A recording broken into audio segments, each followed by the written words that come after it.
দর্শক, আপনাদের সকলকে স্বাগত জানাচ্ছি নবাবিশনের আজকের আয়োজনে। আমাদের আজকের চলমান রাজনীতি বিষয়ক অনুষ্ঠানে উপস্থিত হয়েছেন প্রফেসর ডক্টর মোহাম্মদ তৌফিকুল ইসলাম মিথিল। আপনাকে স্বাগত জানাচ্ছি। এবং আমাদের আজকের টপিক হচ্ছে বৈষম্য বিরোধী কোটা আন্দোলন বিষয়ক। এবং এখানে আমরা চেষ্টা করব এই বিষয়টি একটা বিশ্লেষণ করার বা একটা সংশ্লেষণ করার অথবা একটা ময়নাতদন্ত করার, যে বাংলাদেশে যে ঘটনাটি ঘটেছে 5ই আগস্ট, সেটি কীভাবে ঘটলো এবং তার পেছনের গল্পটা কী, বা ওই সময়ের গল্পটা কী এবং চলমান গল্পটাই বা কী, সেটি আমরা জানার চেষ্টা করব। প্রথমে আমি ডক্টর মোহাম্মদ তৌফিকুল ইসলাম মিথিলের কাছে যেটি জানতে চাইব সেটি হচ্ছে যে এই যে অর্জিত স্বাধীনতা, নতুন স্বাধীনতা বলা হচ্ছে, এর স্টেক হোল্ডার মূলত আমরা কাকে বলবো? যদিও ছাত্ররা বলছে তারা এর মূল স্টেক হোল্ডার, আসলে বিষয়টা কি সেটা কিনা? আসলে এটা তো সত্যি, অস্বীকার করার কোনো উপায় নেই যে আন্দোলনটা শুরু হয়েছে ছাত্রদের মধ্য থেকেই। আর আন্দোলনটার যদি আমি প্রেক্ষাপটে যাই, আমি যদি এটার ব্যাকগ্রাউন্ড নৈপথ্যে যাই, যে গত 15-16 বছর এই অটোক্রেট স্বৈরাচার সরকার যে পরিমাণ নিপীড়ন, নির্যাতন, শোষণ, শাসন করেছে, মানুষের দীর্ঘদিনের একটা ক্ষোভের বহিঃপ্রকাশ ঘটেছে 5ই আগস্ট এবং তার আগ মুহূর্তে। বাট ছাত্রদের যে যৌক্তিক আন্দোলনটা ছিল, বৈষম্য বিরোধী কোটা আন্দোলন, এটা আসলে সমস্যাটা কিন্তু বসলেই সমাধান হয়ে যেত। কিন্তু এই অটোক্রেট স্বৈরাচার গভর্নমেন্টের মধ্যে এই গত 15 বছরে এই ভোটারবিহীন একটা সরকার, মধ্যরাতের সরকার, যে কনফিডেন্সটা হয়েছে, ওদের মধ্যে একটা কনফিডেন্স চলে এসছে, আমরা যা করি তাই জনগণ মেনে নিবে। এই যে একটা অ্যাটিটিউড, যেটা 13 নির্বাচনে আমরা জানি ভোটারবিহীন, ভোটার কেন্দ্রে কুকুর ঘুমিয়ে থাকতে দেখেছি, কেউ ভোট দিতে যায়নি। 18তে মিডনাইট গভর্নমেন্ট, যেটাকে বলে মধ্যরাতের নির্বাচন, একইভাবে করেছে। বিরোধী দলকে বৃদ্ধাঙ্গুলি দেখিয়ে, 18 কোটি মানুষকে বৃদ্ধাঙ্গুলি দেখিয়ে নির্বাচন করেছে। এর জন্য বিরোধী দলের উপর অনেক নিপীড়ন, নির্যাতন, হত্যা, গুম থেকে শুরু করে জেল নির্যাতন তো আছেই। আমি একজন ছাত্রনেতাকে চিনি যিনি 600-র অধিক মামলা খেয়েছেন। আমি একবার গল্পের ছলে সেই নেতাকে বলেছিলাম, আপনি মনে হয় গ্রিনিস বুকে স্থান পাবেন। আসলে সত্যি, বিএনপির সহ বিরোধী দল যারা আছে তাদের উপর এতটাই নিপীড়ন, নির্যাতন হয়েছে যে একটা সময় ছিল আমার কাছে মনে হয়েছে বিএনপি যে করে এই 15 বছর পর তাকে মনে হয় অ্যাওয়ার্ড দেওয়া উচিত। সেই সময়টাতে ছাত্র সমাজের একটা যৌক্তিক আন্দোলন, আমি বলবো এইটাতে নিয়ে কারো সন্দেহ নাই। ছাত্র সমাজের যে দাবিটা ছিল, এটা যৌক্তিক ছিল। এবং গভর্নমেন্ট এই যে অনেক কঠিন সময়েও ওরা কিন্তু নিজেকে ওভারকাম করেছে এবং সামহাও গভর্নমেন্টের ফরেই চলে গেছে। গভর্নমেন্টের বলছি, শেখ হাসিনা সরকারের রেজিমের কথা বলছি, অনেক কিছু ওদেরকে ফেভার করেছে, ওরা ওভারকাম করেছে। এবং এর পৃষ্ঠপোষকতায় আপনারা জানেন নেক্কারজনকভাবে প্রতিবেশী রাষ্ট্র কিভাবে ওদের সমর্থন জুগিয়েছে, সাহায্য করেছে। এবং ওরা করেছে, ওদের স্বার্থ ছিল যে শেখ হাসিনা রেজিমই বলেছে, ভারত জীবনে কখনো ভুলবে না আমি যা দিয়েছি। সত্যি, যাই চেয়েছে তাই দিয়েছে, দেশের স্বার্থের কথা চিন্তা করেনি। এই যে আমি বললাম যে 15 বছরের ধারাবাহিকতায় যে একটা পর্যায়ে এসেছে, মানুষের মধ্যে এতটাই অসন্তোষ ছিল, অসন্তোষ, হিউম্যান রাইটস ভায়োলেট, আইনের শাসন লঙ্ঘিত হচ্ছিল, করাপশন এটা প্রাতিষ্ঠানিক রূপ পেয়েছে, যেটাকে আমরা বলি করাপশন বিকেম ইনস্টিটিউশনালাইজড। এমন পর্যায়ে এসে ছাত্রদের একটা যৌক্তিক আন্দোলনকে অবজ্ঞা করা, বৃদ্ধাঙ্গুলি দেখা, এটা ছাত্র সমাজ যেমন মেনে নেয়নি, কোনো আপময় জনসাধারণ মেনে নেয়নি। শুরুটা আমি আবারও বলছি, এটা ছাত্র সমাজের একটা যৌক্তিক আন্দোলন ছিল। পরে কিন্তু আন্দোলনটা ছাত্র সমাজের মধ্যে শুধু সীমাবদ্ধ ছিল না। আপনি নিজেও দেখেছেন, আপনি একজন সাংবাদিক, আমি একজন শিক্ষক হিসেবে বলছি, ছাত্র সমাজের শুরু থেকে আন্দোলনের পাশে আমাদের শিক্ষকদের মধ্যে অনেকে আমরা সরাসরি সম্পৃক্ত ছিলাম। আমি এই বিষয়ে আপনার কাছে আবার আসবো, কিন্তু আমরা দেখেছি এক পর্যায়ে সাবেক সরকার কিন্তু তাদের আন্দোলন মেনেও নিয়েছিল, আন্দোলন তাদের যে দাবি সেটা কিন্তু মেনেও নিয়েছিল, বা কোর্টে ওটা বাতিল করা হয়েছিল, কিন্তু সেটি এক দফার আন্দোলনে কিভাবে রূপান্তর ঘটলো? এই তো সুন্দর একটা প্রশ্ন করেছেন। আসলে আমাদের একটা কথা আছে, সেই তো মন খসালি তবে কেন রক্ত ঝরালি।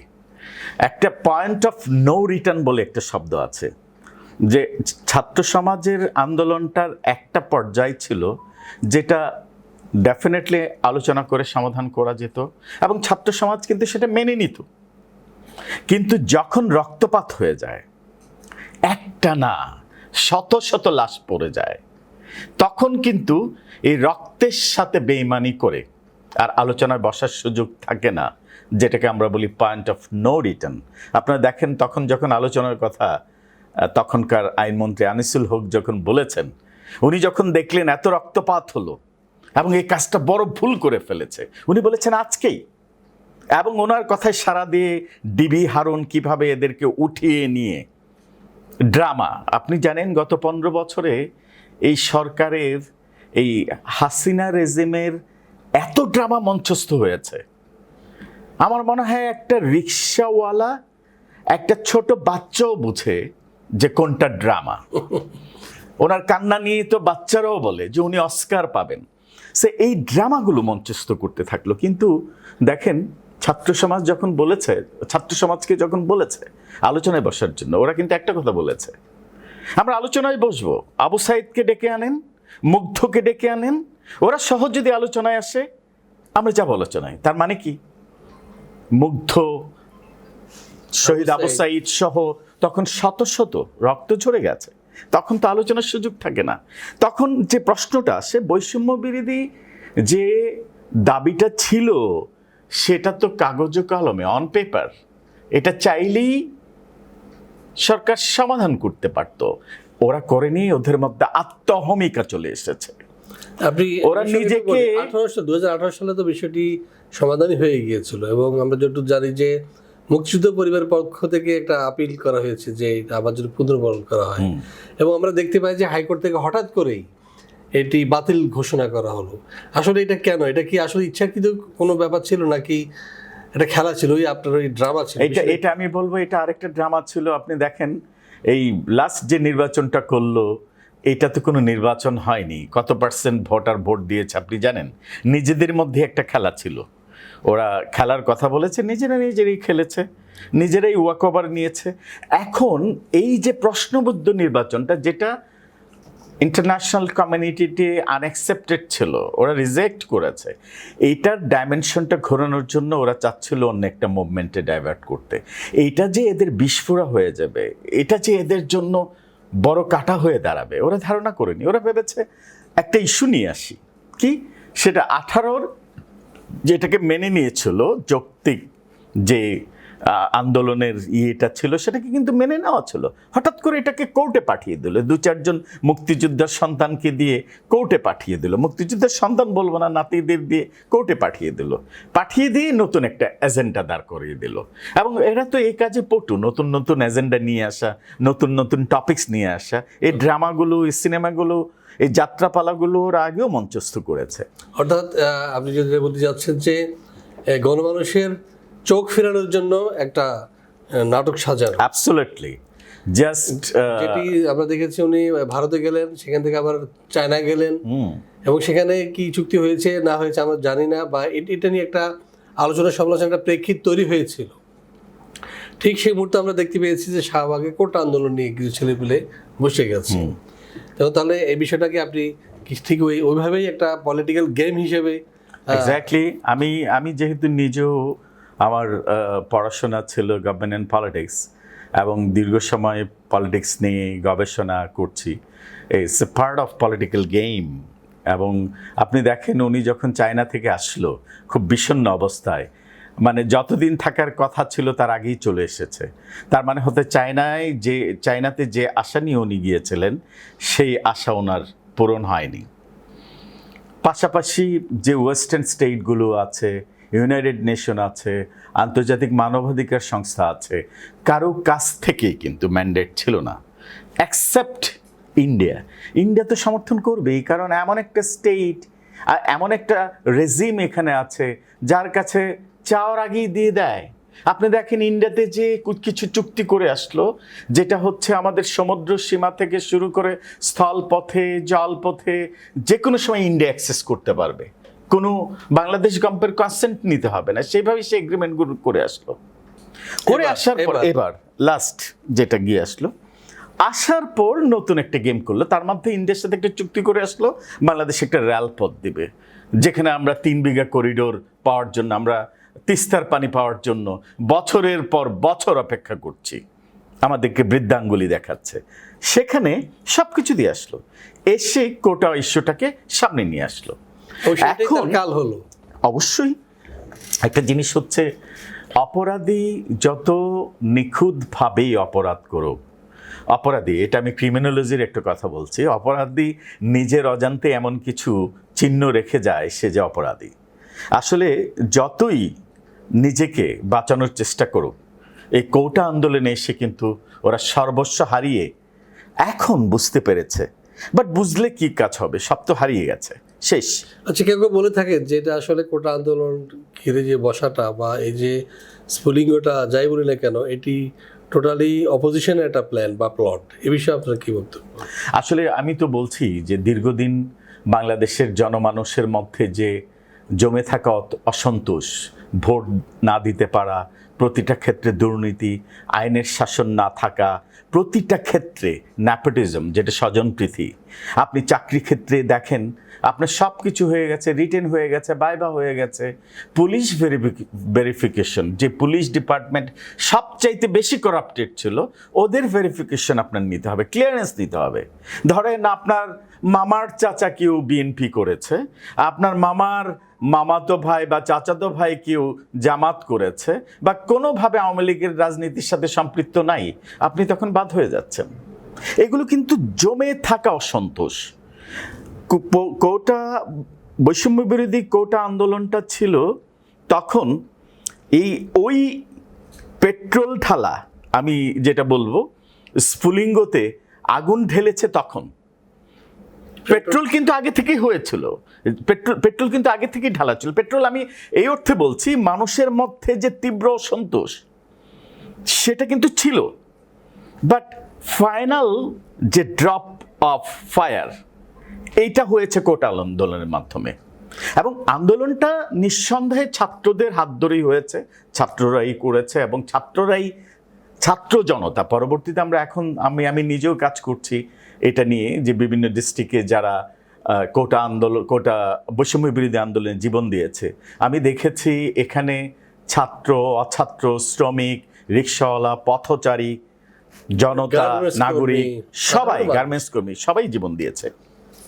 এখন ব্যাপারটা ছাত্রদের মাধ্যমে শুরু হয়েছে, আন্দোলনটা শুধু ছাত্র সমাজের মধ্যে ছিল না। ছাত্র সমাজ যেহেতু শুরুটা করেছে, স্বাভাবিকভাবেই মানে প্রথম ক্রেডিটটা তো আমরা ছাত্র সমাজকেই দিব। আর ছাত্ররা কারা? এই ছাত্র সমাজের এই আন্দোলনে আমাদের ঘরে তো কেউ বসে থাকেনি। আমি দেখেছি বহু মাকে ছেলেকে গুছিয়ে দিতে যুদ্ধে যাওয়ার জন্য। আমরা মুক্তিযুদ্ধ দেখিনি, কিন্তু দেখেছি কিভাবে ছোট বাচ্চাকে নিয়ে মা বেরিয়ে গেছে, বাবা বেরিয়ে গেছে, শিক্ষক বেরিয়ে গেছে, আইনজীবীরা বেরিয়ে গেছে, এখানে স্বাস্থ্যকর্মী, ডাক্তার, সাংবাদিকরাও বিভিন্নভাবে সহযোগিতা করেছে। সাংবাদিকরা হয়তো সরাসরি করতে পারেনি, কারণ 25 বছরের জাতাকলে সাংবাদিকদের মনে সবসময় একটা শঙ্কা ছিল যে কখন এদের চাকরি চলে যায়, কখন এদের চ্যানেল বন্ধ করে দেয়। কারণ এই আক্রোশটা শুধুমাত্র সাংবাদিকদের উপর ছিল না, যে কখন কোন চ্যানেলকে বন্ধ করে দেয়। আমরা সেটা বুঝতে পারি। পুলিশদের যে সামনে দাঁড় করিয়েছে, এই পুলিশ বাহিনী তো জনগণের বাহিনী, এবং এই পুলিশরা যে মাস শেষে স্যালারি নিচ্ছে, এটা জনগণের অর্জিত ট্যাক্সের মাধ্যমে নিচ্ছে। সেই গুলি যে কিনছে জনগণের টাকায় কিনছে, আবার সেই গুলি দিয়েই জনগণকে মারছে। আমি শ্রদ্ধা ভরে স্মরণ করছি সেই শহীদদের। আমি তিতুমিরকে দেখিনি, কিন্তু তিতুমিরের কথা শুনেছি, যিনি আজকে থেকে আমি বলবো, এখন 2024, 1800 শতাব্দীতে তিতুমির জীবন দিয়েছিলেন ভারতবর্ষকে মুক্ত করার জন্য। তিতুমির এখনো অমর হয়ে আছেন, ঠিক এমনইভাবে অমর হয়ে থাকবেন শহীদ আবু সাঈদ। কোনো অধিকার আদায়ের জন্য কাউকে না কাউকে রক্ত দিয়ে সংগ্রাম শুরু করতে হয়। সে শুরুটা আমি তার একটু আগে যদি যাই, আবরার শুরু করে দিয়ে গিয়েছিলেন, মাঝে একটা স্লেক টাইম চলে আসছে। আবরারের আগে বিরোধী দলের অনেকে জীবন দিয়েছেন, আমরা এগুলো ভুলে গেলে চলবে না। ক্রেডিট আমরা একজনে নেওয়ার কিছু নাই। I always love that word we, আমরা। ছাত্র সমাজ যদি ভাবে যে না শুধু আমরা করেছি, না, ছাত্র সমাজ এই লাস্ট মুভমেন্টটা শুরু করেছে ছাত্র সমাজের নেতৃত্বে নিঃসন্দেহে, কিন্তু তার আগে কিন্তু অনেকগুলো মুভমেন্ট ছিল, এবং প্রতিটা মুভমেন্টের ফাইনাল গেম হয়েছে এখানে এসে। আপনি দেখেন, এভাবে রাস্তায় আমরা কখনো মানুষ নামতে দেখিনি, এবং প্রত্যেকটা মানুষ চিন্তা করেছে যে জীবন গেলে যাবে, তবু আমরা দেশকে মুক্ত করে যাব। এবং সেই শুরুটা আমি বলবো এই যুগের তিতুমির আবু সাঈদ, শহীদ আবু সাঈদ সেটা শুরু করে দিয়ে গেছিলেন। তার আগে আবরার দিয়েছেন, যেটা আমি আমার ক্লাসে সবসময় বলি আবরারের কথা। দেশের জন্য এই সময়কার একজন মেধাবী ছাত্র আবরার, আবু সাঈদ, শহীদ মুগ্ধ থেকে শুরু করে সবাইকে আমরা শ্রদ্ধা ভরে স্মরণ করছি। এবং ওনারা শুধু এ বাংলার সাহসী সন্তান না, সারা পৃথিবী দেখেছে। আপনি দেখতে পাচ্ছেন এটার প্রভাব কিন্তু এখন নেভারিং স্টেট পাকিস্তানে যেয়ে পড়েছে। ছাত্র আন্দোলন হচ্ছে, ইন্ডিয়াতে হচ্ছে ছাত্র আন্দোলন। ছাত্ররা হচ্ছে ফ্রেশার, এবং ওদের যে নিজেকে বিলিয়ে দেওয়া, নিজের যে সাহস, পিছুটান না থাকা। একটা বাচ্চা যখন বাসায় এসে বলে, বাবা তুমি কেন আমাকে দাওনি, তুমি তো বলেছো মুক্তিযুদ্ধে তোমার বাবা গিয়েছে, আমাকে কেন যেতে দিবা না, আমাকে যেতে দিতে হবে। এইভাবে বহু ছেলে বাবাকে মাকে বলে না বলে বেরিয়ে গেছে। এটা ছাত্ররা যেভাবে পারে, একটা ধরেন নাগরিক চিন্তা করতে হয়, আমি আন্দোলনে যাব, মারা গেলে আমার ছেলে মেয়ের কি অবস্থা হবে। ছাত্রদের কিন্তু সেই পিছুটানটা ছিল না। আপনি ছাত্রদের পাশাপাশি রাস্তার টোকায় আমি দেখেছি, নিজে পানি বিক্রি করে, কিন্তু ফল বিক্রি করে সে নিজের ফল খাওয়াচ্ছে মানুষকে। বহু মামাকে দেখেছি, মামা আমি এই উঠতে বলছি রাস্তার অগার যারা, ওরা ফ্রি সিঙ্গারা খাওয়াচ্ছে। বহু মাকে বাসায় শরবত বানিয়ে খাওয়াচ্ছে। আমরা নিজেরা নিয়ে গিয়েছি, বসেছিলাম ছাত্রদের পাশে। প্রত্যেকের আন্দোলনের ফসল হচ্ছে আমরা একটা মুক্ত বাংলাদেশ পেয়েছি। আমি যেটাকে বলি আসলে দ্বিতীয় মুক্তিযুদ্ধ। প্রথম মুক্তিযুদ্ধ আমাদের যেটা ছিল সেটা হচ্ছে ভৌগোলিকভাবে আমরা একটা দেশ পেয়েছি, ভৌগোলিক অখণ্ডতা, আসলে সেটাকে বলবো। সত্যিকারের একটা স্বাধীন দেশে যে এলিমেন্টসগুলো, যে উপাদানগুলো থাকা প্রয়োজন, সেটা হচ্ছে মত প্রকাশের স্বাধীনতা, আইনের শাসন, মানবিকতা, সহনশীলতা, সামাজিক নিরাপত্তা, ভোটাধিকার সহ আরো অনেক কিছু। এগুলো হয়তো আমরা এখন এনজয় করছি। এই যে আমি আপনার সাথে কথা বলছি, দেখেন আপনি জানেন, তার আগেও যখন আমি কথা বলেছি, যেটা আমি আগে টক শোতে অনেক জায়গায় যেতাম, কিন্তু কথা বলতে হলে কথা বলার একটা পর্যায়ে যিনি মডারেটর, হয়তো বিরতির সময় উনি আমাকে থামিয়েও দিয়েছেন যে আর বলাটা মনে হয় ঠিক হবে না। এখন কিন্তু সেটা ফিল করছি না, আমি নিশ্চিন্তে বলছি, আমি সাহস নিয়ে বলছি। হ্যাঁ, আমরা এই পর্বের শেষ পর্যায়ে চলে এসেছি, এবং এখন যে প্রশ্ন, সর্বশেষ প্রশ্ন আপনার কাছে, সেটা হচ্ছে যে বিরোধী দল আন্দোলন করেছে এবং দীর্ঘদিন তাদের পুঞ্জীবিত ক্ষোভের বিস্ফোরণ, পাশাপাশি স্টুডেন্টদের যে রক্তে আগুন, সেটি সব সম্মিলিত আগুনে ছারখার হয়ে গেছে সাবেক সরকারের বা সরকার পরিষদের। একটি তত্ত্বাবধায়ক সরকার গঠিত হয়েছে। তো ঠিক এই মুহূর্তে স্টুডেন্টদের প্রতি আপনার মেসেজ কি হবে একজন শিক্ষক হিসেবে যদি বলতেন? আসলে আমি যেটা বরাবরই বলে থাকি, ছাত্র রাজনীতি কখনো লেজুর ভিত্তিক হওয়া উচিত না। যেটা আমরা বাংলাদেশ স্বাধীনতার পরবর্তী সময়ে দেখেছি, রাজনৈতিক দলগুলোর লেজুর ভিত্তিক ছাত্র সংগঠন আছে। আমি ছাত্র রাজনীতি বলতে সেটাই বুঝি যেটা 52 আন্দোলনে, 52 ভাষা আন্দোলনে ছাত্ররা মায়ের ভাষা রক্ষার জন্য জীবন দিয়েছে এবং অর্জন করেছে। আমি ছাত্র রাজনীতি সেটাই বুঝি যেটা 69-এর কথা শুনেছি। আমি ছাত্র রাজনীতি সেটাই বুঝি যে স্বাধীনতা যুদ্ধে ছাত্র সমাজ নিজের জীবন বিলিয়ে দিয়ে স্বাধীনতা অর্জন করেছে। এবং সেটা শুধু ছাত্র সমাজ না, ছাত্র সমাজ যখন এগিয়ে যায়, নাগরিক সমাজ কিন্তু বসে থাকে না কখনই। কারণ নাগরিক সমাজ জানে যে ছাত্ররা এগিয়ে গেছে মানে ওরা দে আর ইন রাইট ট্র্যাক, এবং যত রকমের সহযোগিতা কিন্তু নাগরিক সমাজ থেকে আসে, যেটাকে আমি বলি আমজনতা থেকে। এবং প্রতিটা আন্দোলন ছাত্ররা সফল হওয়ার পেছনে কিন্তু সবচাইতে ভূমিকা রেখেছে এই জনতা। আমি তো বলেছি, ছাত্ররা যখন রাস্তায় নেমেছে, রিক্সাওয়ালারা সাহায্য করেছে, হকাররা সাহায্য করেছে। আর ছাত্রদের সাথে আমি শিক্ষক হিসেবে, ছাত্ররা যে কোনো যৌক্তিক আন্দোলনের সাথে আমরা কিন্তু শিক্ষকরা একমত। কারণ আমাকে যদি কোনো সাইড নিতে বলা হয় একজন শিক্ষক হিসেবে, I am always with my students. ছাত্র হিসেবে ছাত্ররা ভুল করতে পারে, কিন্তু শিক্ষকরা তো ভুল করবে না। আর শিক্ষকদের কাজই হচ্ছে ছাত্রদেরকে প্রমোট করা, ছাত্রদের পাশে দাঁড়ানো। তা আমি 96-90 গণ অভ্যুত্থানে আমি একজন নিজেও সৈনিক ছিলাম। সরি, 96 বলছিলাম আমি, 90 গণ অভ্যুত্থানে স্লিপ অফ টাং, 90 গণ অভ্যুত্থানে আমি নিজেও একজন সৈনিক ছিলাম। আমি দেখেছি কিভাবে একটা স্বৈরাচারকে পতন হয়েছে এবং এই পতনের পেছনে ছাত্র নাগরিক সমাজ কিভাবে ভূমিকা রেখেছে। তখনও কিন্তু নাগরিক সমাজ, ছাত্র সাথে জনতা, আপাময় জনতা নেমে এসেছে। আপনি জানেন ডক্টর মিলন, ওনাকেও জীবন দিতে হয়েছে। প্রফেশনাল সোসাইটিও কিন্তু এগিয়েছে, পেশাজীবী সংগঠন এগিয়ে এসেছে। এবং এই 24-এর যে আন্দোলন, 24-এর যে দ্বিতীয় মুক্তিযুদ্ধ, যে যুদ্ধে আমরা সবকিছু পেয়েছি, সেই যুদ্ধে কিন্তু ছাত্রদের সাথে সবাই ছিল এবং জীবন দিয়েছে, এবং এই অ্যাচিভ করার জন্য যা করা প্রয়োজন সবই করেছে। সো আমি বলবো যে ছাত্র সমাজ এগিয়ে গেছে। ছাত্র সমাজের একটা জিনিস মনে রাখতে হবে, আমরা যখনই যে আন্দোলনে গিয়েছি, জনতা, আপাময় জনতা, নাগরিক সমাজ আমাদেরকে সহযোগিতা করেছে, আমাদের সাথে ছিল, এখনও আছে, ভবিষ্যতেও থাকবে। তবে ছাত্রদের যে মূল কাজ, যেটা সোলজার, আপনি ইতিমধ্যেই শুনেছেন যে আর্মি চিফ বলেছেন, আমার যখন দেশের পরিস্থিতি স্বাভাবিক হবে আর্মিরা ব্যারাকে ফিরে যাবে। ও একটা কথা না বললেই নেই, এত করাপশন, দুর্নীতির মধ্যে বাংলাদেশের আমি বলবো যে আর্মি, যেটাকে নিয়ে আমরা গর্ব করতাম এবং এটা সবসময় একটা গর্বের বাহিনী, এবার কিন্তু সেই পরিচয়টা আবারও অক্ষুণ্ণ রেখেছে Bangladesh army. We are really proud of our army.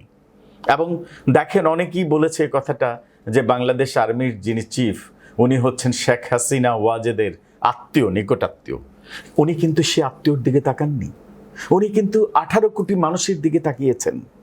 উনি কিন্তু সঠিক সময়ে সঠিক সিদ্ধান্ত নিয়েছেন এবং we salute and respect him what he did, including all members of Bangladesh army.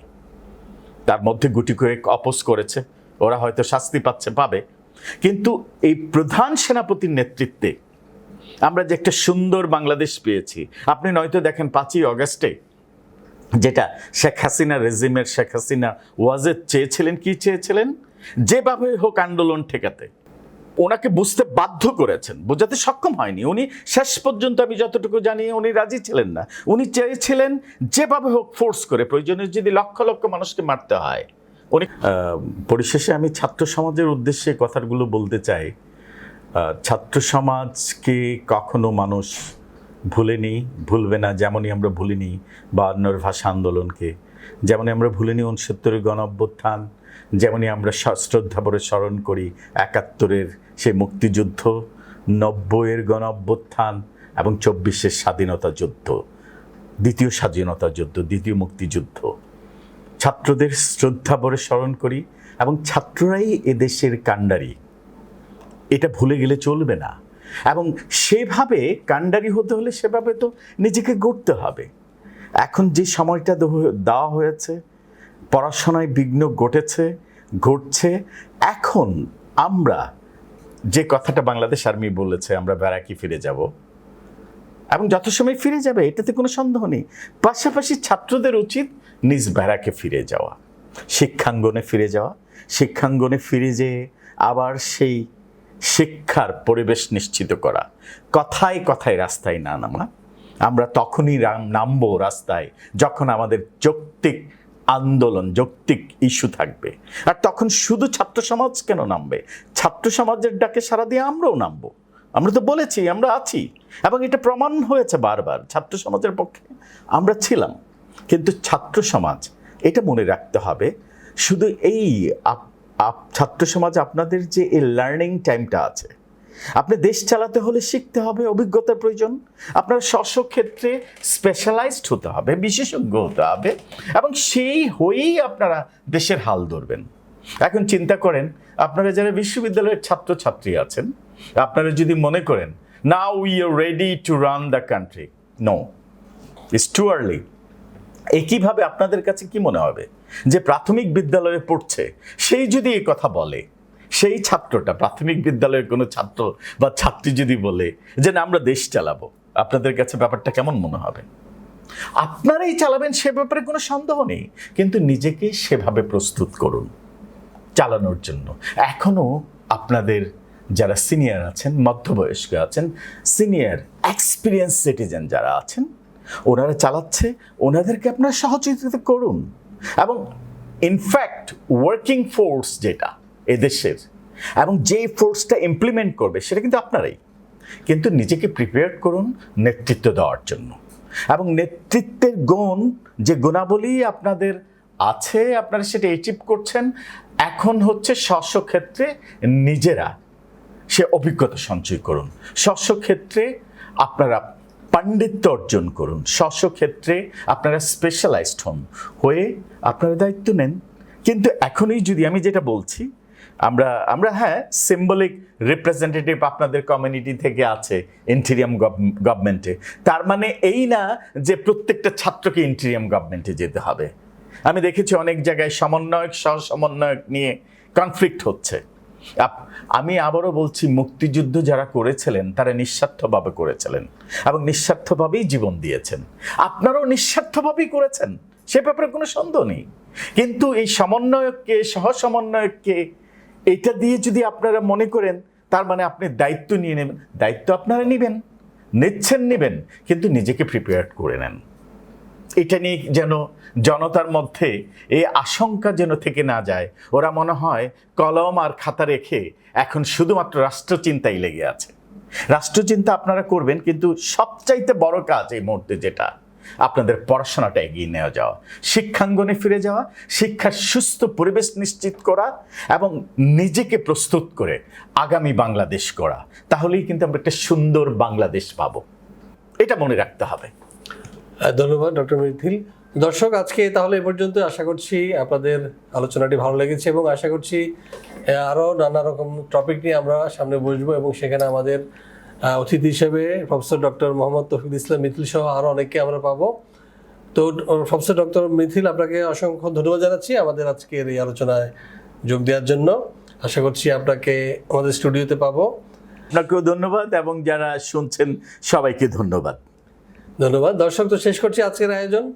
ভালো থাকবেন, সুস্থ থাকবেন, নিরাপদে থাকবেন, সচেতন থাকবেন। আল্লাহ হাফেজ।